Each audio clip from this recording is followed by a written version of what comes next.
अस्सलाम वालेकुम नाज़रीन, मैं हूं शेख रहमत अली। आप देख रहे हैं क्राइम टुडे न्यूज़। मुजाहिद हाशमी साहब, बहुत बहुत शुक्रिया। आप जो है आज अहम मौजू पे बात करने के लिए हमारे स्टूडियो पहुँचे हैं कि जैसे कि हमारे तेलंगाना में बाई इलेक्शन हुआ है और बाई इलेक्शन में जो है टीआरएस को कामयाबी मिली है और ये जो खेल खेला गया है भारतीय जनता पार्टी की जानिब से, हाल ही में पुलिस की जानिब से कई शराब के बॉटल पकड़े गए, कई रुपये पकड़े गए, बहुत बड़े खेल हुए। फार्म हाउस में कई लोगों की डीलिंग की जा रही थी, वहाँ पकड़े गए। यानी कहीं ना कहीं पुलिस भी जो है संजीदा तरीके से काम की है और ये सारे खेल के बाद भारतीय जनता पार्टी को शिकस्त मिली और टीआरएस पार्टी जो है कामयाबी की तरफ गई है। इसको आप किस नज़र से देखते हैं? सबसे पहले तो मैं मुबारकबाद दूंगा मनुगुड़ा के जो है राय दहिंदों को और तमाम रियासत के शहरियों को कि तेलंगाना की आवाम में इतनी समझबूझ है कि उन्होंने देखा कि गुजरात मॉडल किसे कहते हैं। वो ये जानते हैं कि उत्तर प्रदेश मॉडल क्या है और तरक्की किसे कहते हैं, जुमलाबाजी किसे कहते हैं, वादे किसे कहते हैं, धोखाधड़ी किसे कहते हैं, काम किसे कहते हैं, नफ़रत किसे कहते हैं, मोहब्बत किसे कहते हैं और सबके साथ इंसाफ का जो माहौल होना चाहिए, इसका जो है फ़हम और इदराक जो है इस रियासत के आवाम में, इस शहर में मौजूद है। आपने जो सवाल किया कि जो है बीजेपी के कायदीन ने एक पुजारी और दूसरे लोगों को लेकर जो है टीआरएस के एमएलएस को उन्होंने ख़रीदने की कोशिश की। तो ये खेल तो ये बहुत पुराना खेल है, ये तो खेलते रहते हैं खेल ये कि किसी न किसी तरीके से अपने एजेंडों को नाफिज करने के लिए साजिशों पर जो है बीजेपी अमल करती आई है और इसी तरीके से जो है इस मुल्क के जमहूरियत को तबाह करने, बर्बाद करने और इस मुल्क के दस्तूर को जो है ख़त्म करने की जो है रास्ते पर चल पड़ी है। और जो है इसकी वजह से इस हदफ को, इस जो है मकसद को हासिल करने के लिए इन्होंने मुल्क को इस तरह तबाह बर्बाद किया कि कई गुजराती जो करोड़ों रुपए लेकर, जो अरबों रुपए लेकर जो भाग गए इस मुल्क को छोड़ के, सब के सब गुजराती हैं। तो उसका जो है खमियाजा सारे मुल्क के जो है शहरी भुगत रहे हैं।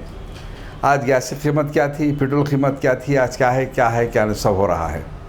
तो ये जो है इस अंदाज़ के खेल को इस रियासत के आम समझते हैं और वो ये नहीं चाहते कि जो है गुजरात का मॉडल यहाँ पर चले और जो है पुल हमारे ऊपर जो हम गिर जाएं और जो है करोड़ों रुपए जो इसके लिए मंजूर हों और फिर भी सिर्फ जो चंद दिनों में पुल गिर जाए और सड़क ख़राब हो जाए और दवाखानों के साथ जो है वो वज़ीर-ए-आज़म जब जाएं तो जो है उसी एक बिस्तर पर एक चैनल वाला जाता है तो एक मरीज़ वहाँ पर रहता है, फिर दूसरा चैनल वाला जाता है, दूसरा मरीज़ वहाँ पर रहता है, तीसरा मरीज़ जाता है तो कोई और मरीज़ वहाँ पर रहता है।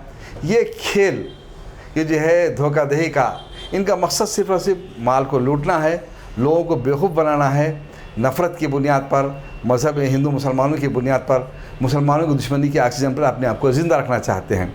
लेकिन मुल्क कहाँ जा रहा है, किस तरफ आप जो है मुल्क के तबाह बर्बाद कर रहे हैं, जमहूरियत के जो सुतून होते हैं उनको किस अंदाज से आप तबाह कर रहे हैं। केसीआर साहब ने जो है प्रेस कॉन्फ्रेंस लेके कहा, उन्होंने जो है बड़ी दर्दमंदाना अपील की, गुजारिश की इस मुल्क के सुप्रीम कोर्ट के जजों से और तमाम जो है मुल्क के जो है हाई कोर्ट के जजों से उन्होंने जो गुजारिश की, अपील की हाथ जोड़कर कि इस मुल्क को जो है को तबाही से बचाओ, जमहूरियत को जो है बचाने के लिए अपना रोल अदा करो। आप जो है चंद्रचूड़ के ख़िलाफ़ जो है आज इलेक्शन, आज जो है खुद एक chief justice of supreme court के ख़िलाफ़ जो है खुद सुप्रीम कोर्ट में दरख्वास्त दाखिल की जाती है। तो ये डर खौफ क्यों है, क्यों अपना आप काबू पाना चाहते हैं इस मुल्क के निज़ाम पर, इसके दस्तूर पर? आखिर करना क्या करना चाहते हैं, हासिल क्या करना चाहते हैं? यही कि अपनी मर्ज़ी को मुसलत करना चाहते हैं। आपने अपनी मर्ज़ी को मुसलत करके जिस तरह तबाह किया है इस मुल्क को, गुजरात तबाह हो चुका और उत्तर प्रदेश का तो क्या कहने। हाँ, तकरीबन 500 मुसलमानों के घरों पर बुलडोज़र चला गया, ना कोई मीडिया बताया ना कहीं पर आवाज़ आई। दिल्ली में जो है 25 जो है मुसलमानों के मकान को जो है बुलडोज़र चला गया और जो है दलितों पर जुल्म ढाया जा रहा है। तो ये आपकी जो पॉलिसी है, नफ़रत है, नफ़रत की पॉलिसी, इसको आप नाफिज करना चाहते हैं, किसी न किसी तरह से आप अपना हदफ हासिल करना चाहते हैं। तो ये जो है तेलंगाना के अवाम ये जानते हैं कि जो तरक्की किसे कहते हैं, जज्बात किसे कहते हैं, सियासत किसे कहते हैं, अक्लमंदी किसे कहते हैं, बेवकूफ़ बनना किसे कहते हैं। ये तेलंगाना का हम जानते हैं। इसके लिए जो है उन्होंने बड़े बेहतर अंदाज में उन्होंने भारतीय जनता पार्टी की इस नफरत की सियासत को जो मुस्तरद कर दिया है। जिस तरह से साहब बिहार में भी इलेक्शन हुआ है भाई, इलेक्शन हुआ है, वहाँ पर जो है भारतीय जनता पार्टी को कामयाबी हासिल हुई और वहाँ पर 30 नंबर पे मजलिस इत्तेहादुल मुस्लिमीन है। क्या लगता है आपको कि आने वाले वक्त में मजलिस की जो किरदार है, क्या उससे फिर भारतीय जनता पार्टी को फायदा होगा, जिस तरह से बिहार में अब देखने को मिला? अवाम के ऐसे कई सवाल आ रहे हैं। देखिए, हर सियासी जमात का जो है हक़ है कि वो जो इलेक्शन में हिस्सा ले, लेकिन अक्लमंदी इस मुल्क के इस माहौल में अक्लमंदी ये नहीं, ज़रूरी ये नहीं कि आप हर जगह जो मुकाबला करें। कहीं खामोश बढ़ जाना, पीछे हट जाना भी जो है दानिशमंदी होती है। तो फिर इसके लिए जो है अब जहाँ पर बीजेपी की एक सीट जो बिहार में जब आई है तो किसके वोटों से किसने कितने वोट काटे, ये तो जो है आपको वोट कटवा होने पर आपने अगर मोहर लगा दी तो फिर जो है ये आपके ऊपर एक सवाल निशान है। हाँ, दूसरी पार्टियाँ भी ठहरती हैं, वो भी वोट काटते हैं, लेकिन सिर्फ और सिर्फ जो है इल्ज़ाम अगर जो है मजलिस इत्तेहादुल मुस्लिमीन पर अगर मुसलमानों को वोट काटने की वजह से, तो जो हम उस इल्ज़ाम का इजाला कैसे कर सकते हैं?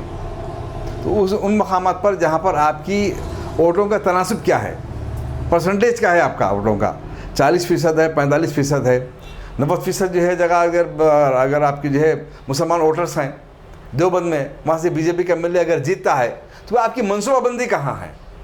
आप किससे इत्तेहाद कर रहे हैं? आपकी दानिशमंदी कहाँ है? आपकी सियासी समझबूझ कहाँ पर है? तो फिर जो तमाम मुसलमानों को बैठकर सोचना चाहिए, राय दहिंदों को, सेकुलर लोगों को भी सोचना चाहिए कि आप इस जो है फासिस्ट ताकत को, जो है गुंडागर्दी की इस ताकत को, जो दहशतगर्दी की जो है इस ताकत को जो है ताकत बनने ना दें, उनको जो है उनको सिफर करके रख देने के लिए सिर्फ मुसलमानों की जिम्मेदारी तो नहीं है ना, अपने आप को सेकुलर कहलाने वाले जमातों की भी जो जिम्मेदारी है, सब मिलकर जो है आप मुसलमानों को अगर नज़रअंदाज अगर आप कर दें तो उनसे आप इत्तेहाद क्यों नहीं करते? आप उनको यूज़ एंड थ्रो इस्तेमाल करो, फेंको की जो है क्यों समझते हैं आप? ये जो है समझने की ज़रूरत है। यकीनन आपको अपने जो है सियासी ताकत जो मजबूत करने की ज़रूरत है, लेकिन दानिशमंदी का तकाज़ा है कि बाद वक्त हमको खामोश बैठना चाहिए।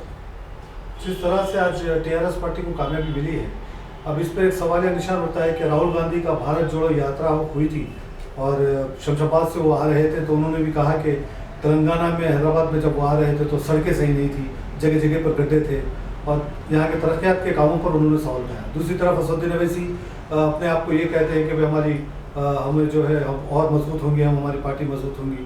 तो ये कहीं ना कहीं बयानबाजियाँ शुरू हो चुके हैं। इसे आप क्या समझते हैं कि अवाम के जो मसले हैं, क्या अवाम के मसले वैसे ही रहेंगे जिस तरह से केसीआर से उम्मीदें थी और सिर्फ बातों के अलावा उन्होंने कुछ नहीं किया? क्या अब अवाम जो है सिर्फ बातों पे ही इत्मीनान करने की ज़रूरत है उनको, या फिर हिंदू मुसलमान की सियासत को यही चलना है समझकर खामोश रहना, या फिर तरक्यात की कुछ कामें होंगी? देखिए, तरक्की के लिए अमन का होना ज़रूरी लाजिम है। रही दूसरी बात, राहुल गांधी ने जो बात की थी, तो पहले जो है एक पहला सदर है जो गैर ब्राह्मण है कांग्रेस का और दलित भी है, मल्लिकार्जुन खड़गे। तो अभी कांग्रेस की जिम्मेदारी है कि जो है जहाँ पर कांग्रेस की हुकूमत थी कर्नाटक में, वहाँ पर अपने जो हालत को दुरुस्त करे, वहाँ पर जो है अपनी हुकूमत कायम करके और मुस्तरद करके बताया तो कुछ सोचा जा सकता है। रही दूसरी बात, आपने कहा कि जो है बयानबाजी, जुमलेबाजी की जो बात है, हम क्या इसी हिंदू मुस्लिम की सियासत पर हम इन्हिसार करते रहें? तो ये जो है वादे जो किए जाते हैं, तो इसका एहसास आप केसीआर साहब को होना चाहिए। देखिए, नीतीश कुमार जैसी शख्सियत जिन्होंने बीजेपी के साथ हुकूमत की, बिलाखिर जो है उनको बीजेपी से अपना नाता तोड़ना पड़ा। अगर आप भी वही अगर सियासत अगर करेंगे, आप इस रियासत में आपका जो हशर होगा, इसका अंदाज़ा आपको कि दूसरे नंबर पर मनोगोड़ा में जो है आज भारतीय जनता पार्टी है। तो फिर आपने जो वादे किए हैं मुसलमानों से, उससे कब तक आप खिलवाड़ करेंगे? अगर आपने वादों पर जो है अमल आवरी की तो आइंदा आने वाले इंतखाबात में यकीनन जो है मुसलमान आपका साथ देंगे। और दूसरी बात ये आपने ये की कि मुसलमानों को अपने जो सियासी ताकत बढ़ाना चाहिए। क्यों ना आप मुसलमान अपनी ताकत बढ़ाएं? बिलखुसूस जो है 2014 में निज़ामाबाद अर्बन हलक़े में मजलिस इत्तेहादुल मुस्लिमीन दूसरे नंबर पर थी। तो क्या दूसरे नंबर पर एक सियासी जमात जब आए मुसलमानों की, तो फिर जो है क्या वहाँ से मुसलमानों की ताकत नहीं बढ़ना चाहिए? क्या मुसलमानों के एमएलए वहाँ पर जो मुंतखब नहीं होना चाहिए? तो फिर मजलिस की भी ये जिम्मेदारी है कि जो अंदाज अब अख्तियार करते खुद मुसलमानों के ताल्लुक़ से आप, तो क्या इत्तेहाद के नाम पर आपके इख्तलाफ राय जो रखते हैं आप अपने दुश्मन को तस्वुर करते हैं? क्यों मजलिस बचाओ तहरीक से आप बात नहीं करते? क्यों उनको अपने साथ देने की आप कोशिश नहीं करते?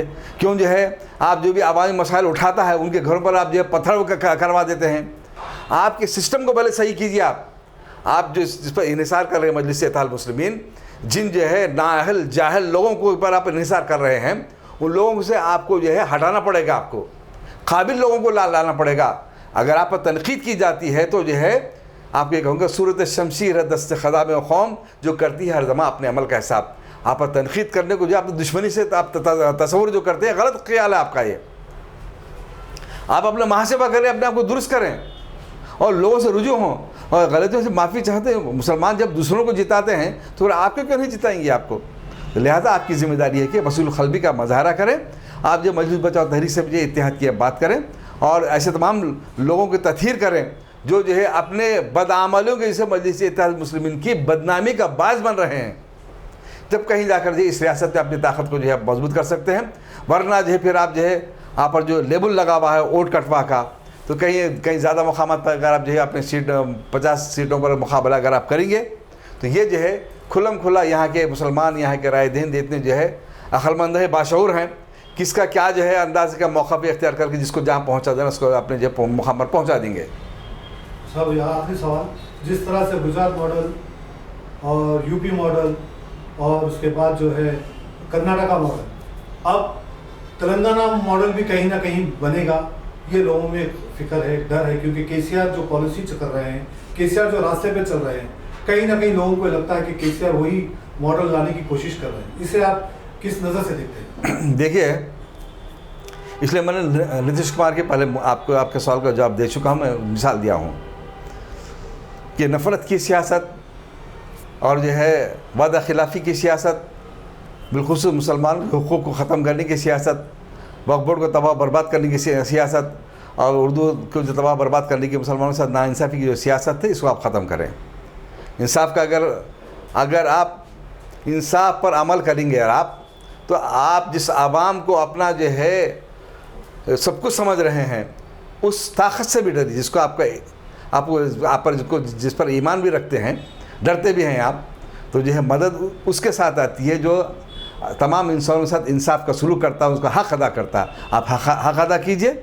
जिस तरह जो है मनोगढ़ों में जो है लोगों ने जो रायदही की और अपने जो है वोटों का इस्तेमाल किया, उसी तरीके से सारी रियासत में जो है ये इस रियासत को एक मिसाली रियासत बनाएंगे, तरक्की याफ्ता रियासत के तौर पर तमाम मुल्क के लिए, रियासत और इत्तेहाद के लिए और जो है अमन के लिए और फ़िरक़ावारी से जो है पाक इस रियासत के हैसियत से इस रियासत के मॉडल को दुनिया इस मुल्क में पेश किया जाएगा।